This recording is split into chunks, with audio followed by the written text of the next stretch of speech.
Good afternoon. We'd like to thank the organizers for allowing us the opportunity to present some of our findings on mental health service delivery within the public health sector in rural Zimbabwe. This work involved various players, including the Ministry of Health and Childcare, the Friendship Bench Harare team, and our team from SolidarMed Zimbabwe, represented by the names listed on this slide. My name is Janneke Dijk and I work for SolidarMed Zimbabwe. This afternoon we will zoom into Zimbabwe, situated in southern Africa, with a population of about 15 million people. In 2020 there were reported 13 psychiatrists practicing in country. The number of clinical psychologists was around 126, and these would primarily be found in the larger cities. When we further zoom into our area of operations, we see that Masvingo province has about 10% of the country's population. Whilst the second largest psychiatric hospital is within Masvingo province, there is no psychiatrist posted there. We are aware of only one clinical psychologist being operational within the province, which is at this psychiatric hospital. SolidarMed is an organization in health supporting the Ministry of Health and Childcare in the implementation of the National Health Strategy, with a focus on HIV and TB, maternal neonatal health, non-communicable diseases and digital health. The picture shows the 4 districts that SolidarMed is operational in, with Saka district situated in the middle. To promote mental health care and relieve the strain on health facilities, SolidarMed Zimbabwe supported the rollout of the Friendship Bench initiative in Saka district in Masvingo province since 2019. The Friendship Bench is an intervention that deploys task shifting to address common mental disorders in Zimbabwe primary care. Community health workers, also known as lay health workers, are trained to provide basic cognitive behavioral therapy with an emphasis on problem-solving therapy. This task-shifting approach means we can deliver an effective, affordable and sustainable solution to bridge the mental health treatment gap at primary healthcare level. The trained lay healthcare workers deliver this talk therapy intervention to people with mild to moderate level common mental health disorders, such as anxiety and depression. In practical terms, participants are taught a structured approach to identifying problems and finding workable solutions. When people visit the health facility for any reason, they are invited to be screened with a locally validated tool called the Shona Symptom Questionnaire. If a person scores above the cut-off point, they are suggested to stay and receive the one-on-one problem-solving therapy on the Friendship Bench. From early 2019 onwards, 125 village health workers were trained, 5 for each of the 25 health facilities within the district. In Zimbabwe, women represent about 70% of the health and social sector workforce. Among the lay healthcare workers we trained, 74% were female. Over the whole period since February 2019, over 11,000 people were screened using the symptom questionnaire. Of these, over 3,500, which is 26%, were enrolled on the Friendship Bench. When looking at our context, rural women are more predisposed to experiencing common mental health disorders because of the patriarchal norms within families as well as gender inequalities. Women can be less likely than men to have power in decision-making. This also negatively affects their general needs and health. Disease outbreaks affect women and men differently, and epidemics make existing inequalities for women and girls and other marginalized groups worse. Also, the COVID-19 pandemic thrives on inequalities and inequities and has resulted in significant increase in gender-based violence, which was recently shown in a presentation from UNFPA, which reported a 40% increase of calls to the National GBV hotline during the year 2020. On a global level, the COVID-19 pandemic has undermined efforts to end gender-based violence through 2 pathways: reducing prevention and protection efforts, social services and care, and increasing the incidence of violence.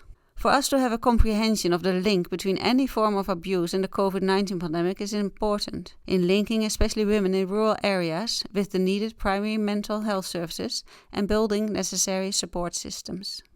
Going back to our review, we looked at the data that was captured during the implementation of the Friendship Bench services, which was done at primary care and hospital level. Depressed patients often initially present with aches and pains.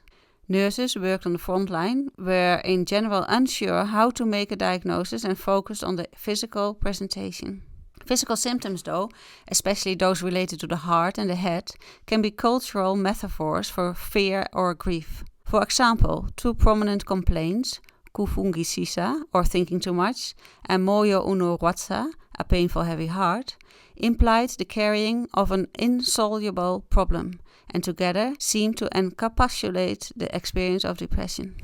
Once eligible for and interested in receiving further mental health support through the Friendship Bench, clients were asked about their problems and which ones they prefer to prioritize to discuss. We categorized the problems listed, sorting those related to emotional abuse, economic abuse, physical abuse, and sexual abuse. Besides the abuse categories, we identified 3 major other problem categories, which were related to family relationships, health, and poverty. This slide looks a bit more in detail at the abuse categories used, whereby emotional abuse can take a number of different forms, including accusations of cheating or other signs of jealousy and possessiveness. It can involve verbal abuse, deliberately trying to humiliate, isolate or ignore, and rejection. Withholding money, stealing money, and restricting the use of finances are some examples of economic or financial abuse. It includes behavior that denies a person economic or financial autonomy. Economic abuse often occurs in conjunction with other kinds of physical or emotional abuse. Physical abuse is an intentional act causing injury or trauma to another person by way of bodily contact. Sexual abuse is any unwanted sexual activity. For our review, we looked at a total of 8 sites. These included the 4 pilot sites where the Friendship Bench was first implemented within the district, and 4 sites that were included in an implementation research. Of note, 2 of the pilot sites were later also research sites. As you can see on this slide, training and implementation was done in batches of 5 health facilities. The 4 pilot sites included in this review all started providing services in February 2019. The other 4 sites commenced their services between July and November 2019. We first reviewed data from the 8 sites mentioned, where the Friendship Bench services were offered during the period between February 2019 and March 2021. These included 6 rural health centers and 2 hospitals, with a total of 160 months service provision. We looked at the problem list as presented by the clients during the lay counseling sessions and reviewed the prevalence of the various problem categories during the whole period. A total of over 6,500 patients were screened, with more than 2,000 patients, 32%, identified to have a common mental disease. For 1,841 participants, the problem list was available for review.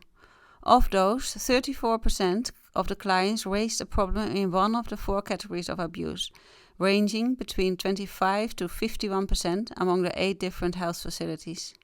Among the abuse categories, emotional abuse was the most frequent form of abuse, with 60%, followed by economic abuse, close to 27%, physical abuse and sexual abuse.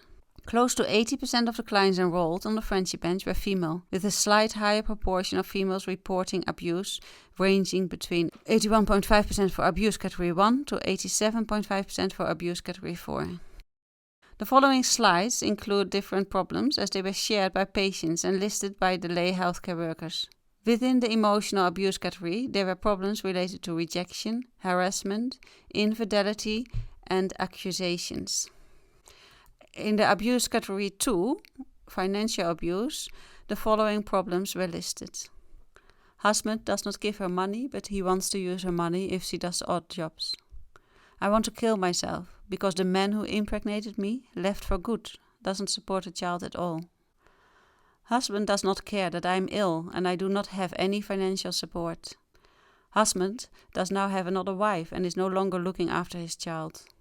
Brother is taking away land. In abuse category 3, the following related problems were listed. Son abuses alcohol and substances, resulting in him physically beating his parents. Being beaten up by the husband when he comes back from drinking beer. My husband is harassing, beating me, and he continues to marry many wives. My husband is divorcing me and he beats me because he says I chased away another woman he was about to marry. Being beaten by my husband, claiming that the child is not his. Being beaten by the wife. In abuse category 4, sexual abuse, some of the problems listed were: husband does not want protected sex, yet his viral load is high. Raped by my grandmother's brother. For health-related problems, which came up after the abuse categories in frequency, the following were listed: trying to get a baby to no avail, ill health of self or family members, child disability, mental health issues, blindness and mother's illness and no money for medication, husband refusing to be tested for HIV, and stop taking ARVs because I'm in denial. Family-related problems were often misunderstanding and disagreements, conflicts with husbands-in-laws in the homestead, late husband's family, amongst children, stepmother, cousins or siblings. Some examples were: I had a child before I married my current husband, but now his relatives do not want us to live with my child. Conflict with my husband after insertion of Jadel family planning method. Some of the poverty-related problems listed were having no money for school fees, no money for advanced education, for medication, no money to start a project, thinking about hunger issues and troubled with school fees as my husband is dead. Husband family want to inherit me, but it is scary these days. Often there were multi-problems, and then the most severity was indicated. I'm ill, conflicts with my wife, destruction of my house, being unemployed, conflicts with my relatives. Another person had lack of resources to look after the orphan, conflicts with my husband, financial crisis, pain of heart, illness of my children, and my husband is misusing money, all in the same person. When looking at the possible impact of COVID-19 on the occurrence of abuse, we included the 4 pilot sites, where service provision started in February 2019. For these 4 sites, we could compare the 1-year periods of March 2019 up to February 2020 with March 2020 up to end of February 2021. The COVID pandemic reached Zimbabwe in March 2020, which was also the time when the first lockdowns were implemented.